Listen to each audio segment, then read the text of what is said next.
Okay, hari ni kita nak tukar soket untuk sensor. Tengok ni, dia dah putus.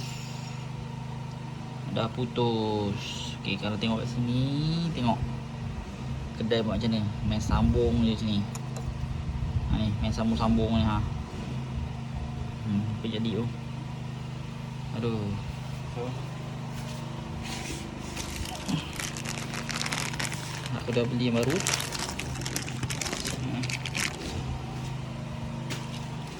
Okay, ni kita akan tukarkan yang ni. Di situ. First, sebab tu kita tak recommend sambung wire pakai black tape. Tengok ni, melekit-lekit. Patutnya pakailah dia punya apa, kabel shrinker tu.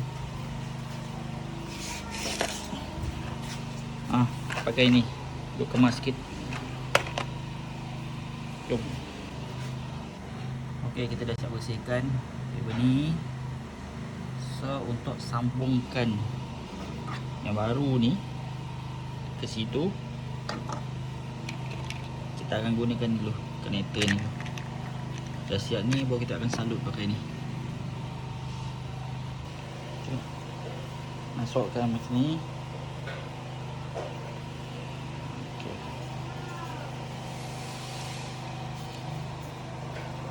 Masukkan. So, kita sambungkan ni dulu. Okey, dah sambung.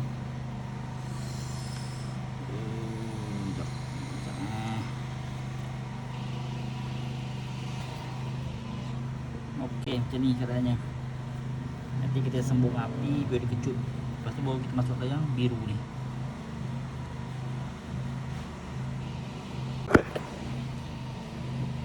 Okey, dah kecut. Kita masukkan yang ini pula. Nampak leceh, tapi pada aku kemas ni.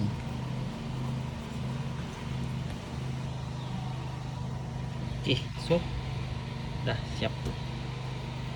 Kita trap pasang kat kepala di sini. Ni.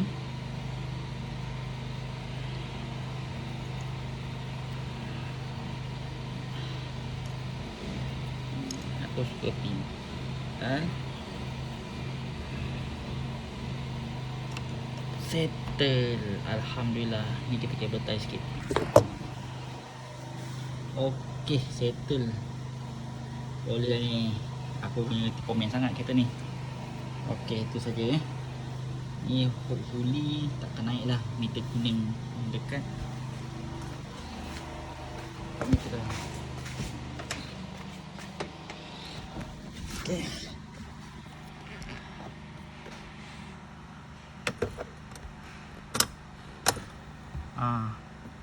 Meter ni. Meter kuning ni. Nanti aku try tengok nyala ke tak.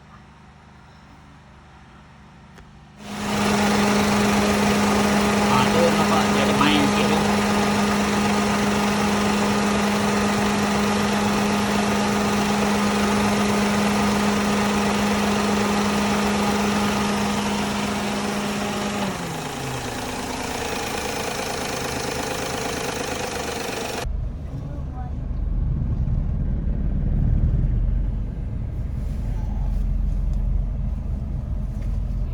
Okey guys, terima kasih kerana masih setia.